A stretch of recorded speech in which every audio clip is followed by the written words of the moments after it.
Assalamualaikum warahmatullahi wabarakatuh. Kami dari kelompok 8 akan memaparkan materi mengenai analisis KEMOS pada perusahaan PT Bank Syariah Indonesia. Sebelumnya, perkenalkan saya Holifatul Umayyah NIM 243 dan rekan saya Febi Karunia Anggraini NIM 207 dan Syifa Aulia Zen NIM 205. Selanjutnya, kita langsung saja pada slide yang pertama, yaitu profil perusahaan. PT Bank Syariah Indonesia Tbk atau yang biasa kita kenal dengan sebutan BSI merupakan lembaga keuangan perbankan berbasis syariah terbesar di Indonesia yang berdiri secara resmi pada tanggal 1 Februari 2021 sebagai hasil merger dari 3 bank syariah milik Badan Usaha Milik Negara atau BUMN, yaitu yang terdiri dari Bank Syariah Mandiri, BNI Syariah, dan BRI Syariah. Penggabungan ini bertujuan untuk memperkuat perbankan syariah nasional dengan menghadirkan satu entitas yang lebih kuat, kompetitif, dan mampu menjadi motor penggerak ekonomi halal di Indonesia. Kegiatan utama BSI meliputi penghimpunan dana masyarakat dalam bentuk giro, tabungan, dan deposito berdasarkan prinsip syariah, serta penyaluran dana melalui berbagai produk pembiayaan seperti murabahah, musyarakah, mudharabah, ijarah, istisna, dan qard. Selain itu, BSI juga menyediakan berbagai layanan perbankan digital, kartu pembiayaan, pembiayaan mikro dan UMKM, serta pengelolaan zakat, infak, sedekah, dan dana sosial keagamaan lainnya. BSI beroperasi berdasarkan prinsip-prinsip syariah Islam di bawah pengawasan Dewan Pengawas Syariah, serta diawasi oleh Otoritas Jasa Keuangan atau OJK dan Dewan Syariah Nasional MUI. Dalam visi dan misinya, PT Bank Syariah Indonesia Tbk berkomitmen untuk menjadi bank syariah terbesar dan paling berpengaruh di dunia, yang memberikan kemaslahatan bagi umat serta mendukung ekosistem ekonomi syariah nasional dan global. Melalui inovasi digital, tata kelola yang kuat, serta prinsip keadilan dan berkelanjutan, BSI berupaya menghadirkan solusi keuangan syariah modern yang inklusif bagi seluruh lapisan masyarakat. Selanjutnya, kita masuk pada aspek capital adequacy atau kecukupan modal. Di sini kita dapat melihat rasio Z1 atau Common Equity Tier 1 yang menggambarkan beberapa kuat modal inti bank dalam menanggung risiko keuangan. Berdasarkan data, rasio Z1 BSI menunjukkan tren peningkatan tiap tahun. Pada tahun 2022, rasio sebesar 20,53%. Kemudian naik menjadi 21,39% pada tahun 2023 dan kembali meningkat menjadi 21,93% di tahun 2024. Peningkatan ini menunjukkan bahwa BSI memiliki permodalan yang semakin kuat dan sehat. Sebagai perbandingan, ketentuan minimum dari OJK hanya sebesar 8% hingga 10%, sehingga capaian BSI ini berada jauh di atas standar minimum. Dengan demikian, dapat disimpulkan bahwa BSI memiliki kekuatan modal yang sangat baik yang menjadi fondasi penting untuk menjaga stabilitas dan kemampuan bank dalam menghadapi potensi risiko di masa mendatang. Baik, selanjutnya ini asset quality. Ini menggunakan dua rumus. Yang pertama NPL ratio dan yang kedua allowance for loans loss to NPLs. Yang pertama, NPL ratio itu sama dengan total NPL dibagi total kredit. Pada tahun 2022, total NPL-nya 2,42%, total kreditnya 71.631, totalnya 1.734. Interpretasinya, rasio NPL sebesar 2,42% menunjukkan bahwa dari total pembiayaan yang diberikan sebanyak 2,42% merupakan pembiayaan bermasalah. Angka ini berada pada level moderat dan masih dalam batas wajar untuk industri perbankan syariah. Pada tahun 2023 itu total NPL-nya 2,8%, total kreditnya 90.097, totalnya 1.874. Interpretasinya, terjadinya perbaikan signifikan dengan penurunan rasio NPF dari 2,42% menjadi 2,8%. Ini menunjukkan efektivitas dalam penagihan dan seleksi kredit yang lebih ketat, serta mungkin disebabkan oleh pertumbuhan pembiayaan yang baik. Pada tahun 2024 itu total NPL-nya 1,90%, total kreditnya 117.124, totalnya 2.225. Interpretasinya, rasio NPL terus membaik hingga mencapai 1,90%, level yang sangat sehat dalam standar perbankan. Tren penurunan yang konsisten selama 3 tahun menunjukkan peningkatan kualitas kredit dan efektivitas manajemen risiko. Di situ sudah mencantumkan gambar grafiknya. Rumus kedua, allowance for loan loss to NPLs itu sama dengan penyisihan kerugian dibagi total NPF. Pada tahun 2022, penyisihan kerugiannya 4.179. Total NPF-nya itu 1.734. Totalnya 240,8%. Interpretasinya itu cadangan kerugian yang mencapai 240,8% dari total NPF mencerminkan kebijakan risk management yang sangat konservatif. Bank menyediakan cadangan lebih dari 2,4 kali lipat dari nilai pembiayaan yang bermasalah, menunjukkan tingkat proteksi yang sangat tinggi. Pada tahun 2023, penyisihan kerugiannya 4.509, total NPF-nya 1.874. Totalnya itu 240,7. Interpretasinya, cadangan kerugian tetap konsisten di level yang sangat tinggi, yaitu 240,7%.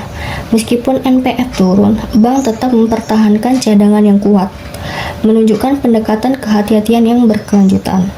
Pada tahun 2024, penyisihan kerugiannya 5.238, total NPF-nya 2.225, totalnya itu 235,4%. Interpretasinya, meskipun turun menjadi 235,4%, cadangan kerugian masih berada pada level yang sangat kuat. Penurunan ini wajar mengingat kualitas pembiayaan yang membaik. Namun bank tetap menjaga cadangan di atas 200% yang menunjukkan komitmen terhadap prinsip kehati-hatian. Di situ grafik allowance for loss.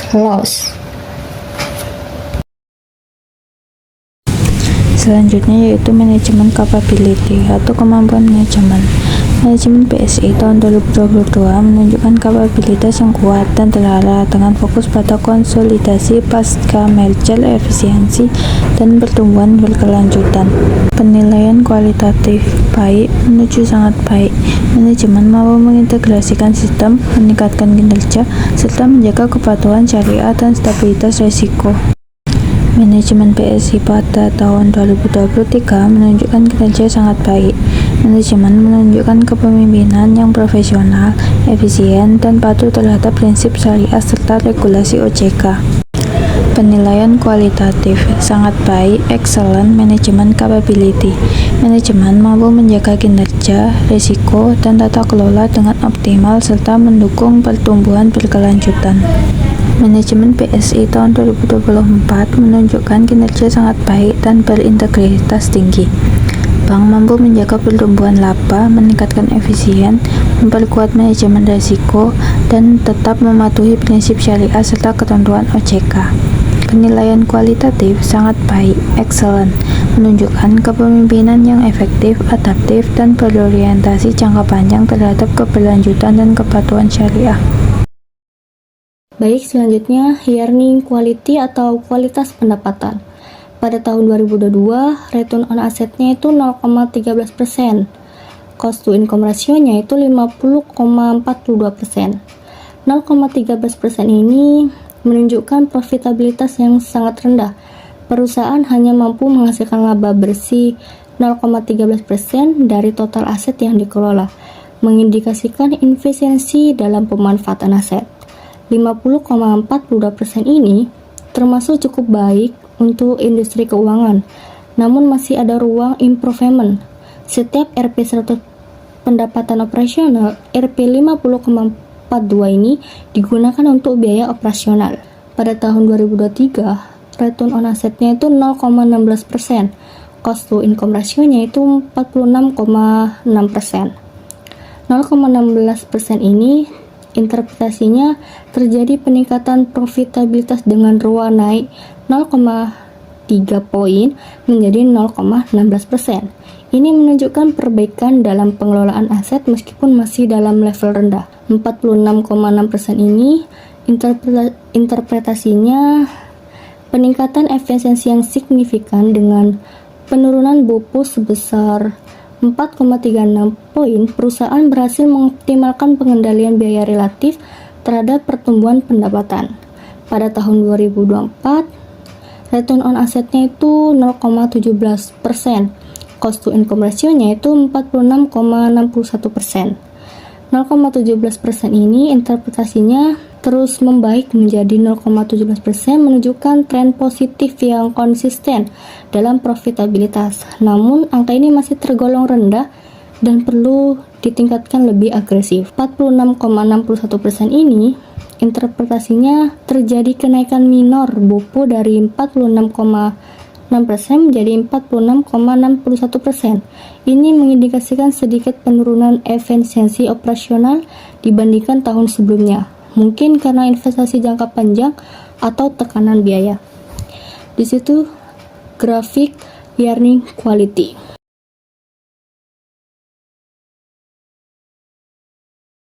Baik, selanjutnya yaitu liquidity atau likuiditas, di mana di sini terdapat dua rumus, yaitu rumus yang pertama yaitu loans to deposit ratio, di mana rumusnya adalah total kredit dibagi dengan total simpanan nasabah, di mana pada tahun 2022 loans to deposit ratio pada PT Bank Syariah Indonesia yaitu sebesar 36,07%, dan pada tahun 2023 yaitu sebesar 93,52%, dan pada tahun 2024 yaitu sebesar 45,41%, di mana pada slide ini bisa ditampilkan grafiknya. Terus selanjutnya yaitu adalah rumus NSFR, di mana rumusnya yaitu Available Stable Funding dibagi dengan Required Stable Funding, di mana pada tahun 2022 PT Bank Syariah Indonesia berada pada titik 75,9%, dan pada tahun 2023 yaitu 75,3%, dan 2024 sebesar 74,2%,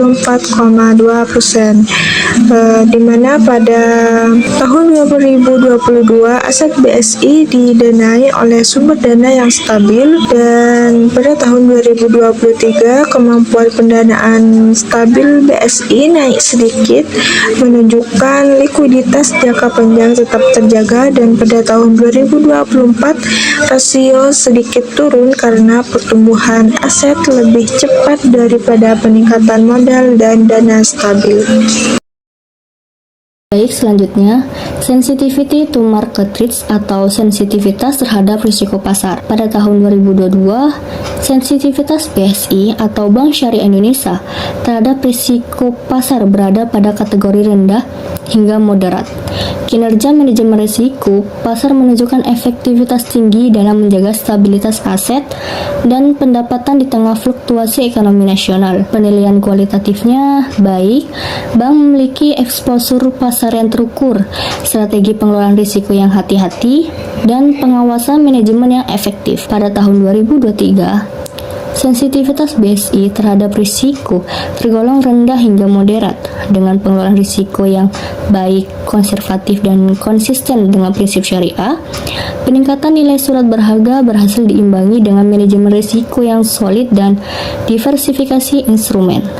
Penilaian kualitatifnya baik, bank memiliki eksposur risiko pasar yang terukur, struktur pengawasan yang kuat, serta kemampuan adaptasi terhadap kondisi ekonomi makro yang stabil. Pada tahun 2024, sensitivitas BSI terhadap risiko pasar tetap rendah meskipun eksposur investasi meningkat. Manajemen mampu menjaga stabilitas pendapatan dan nilai aset melalui strategi investasi konservatif dan tata kelola risiko yang kuat. Penilaian kualitatif sangat baik. BSI menunjukkan kemampuan tinggi dalam mengendalikan risiko pasar, menjaga stabilitas nilai portofolio, dan memastikan kesesuaian dengan prinsip syariah serta regulasi OJK.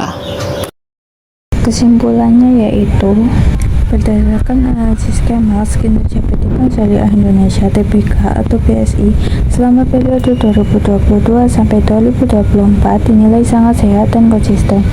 Dari sisi permodalan, BSI berhasil meningkatkan rasio CAR menjadi 21,7% pada 2024, jauh di atas batas ketentuan OJK, menunjukkan fondasi modal yang kuat. Pada aspek kualitas aset, rasio NPF mengalami penurunan dari 2,42% menjadi 1,94%, mencerminkan perbaikan dalam pengelolaan pembiayaan. Dari segi manajemen, BSI mempertahankan efisiensi operasional dengan BOBO yang stabil di level 76-77%. Dari sisi rentabilitas, BSI mencatat peningkatan ROA menjadi 1,71% dan ROE menjadi 15,5%, menunjukkan kemampuan menghasilkan laba yang semakin baik. Likuiditas juga terjaga dengan FDL yang meningkat menjadi 33,7%, didukung oleh kemampuan pendanaan yang sehat. Terkait sensitivitas risiko pasar, BSI berhasil menjaga PDN pada level rendah, yaitu 0,57 sampai 2,49%, menandakan pengelolaan risiko yang hati-hati. Secara keseluruhan, BSI tidak hanya mematuhi regulasi, tetapi juga berhasil menciptakan pertumbuhan yang berkelanjutan, efisien, dan sesuai prinsip syariah. Dengan pencapaian ini, BSI layak menyandang predikat sangat baik. Baik, mungkin itu saja yang dapat kami sampaikan. Mohon maaf jika ada kesalahan serta kekurangan kata. Wabillahi taufiq wal hidayah. Wassalamualaikum warahmatullahi wabarakatuh.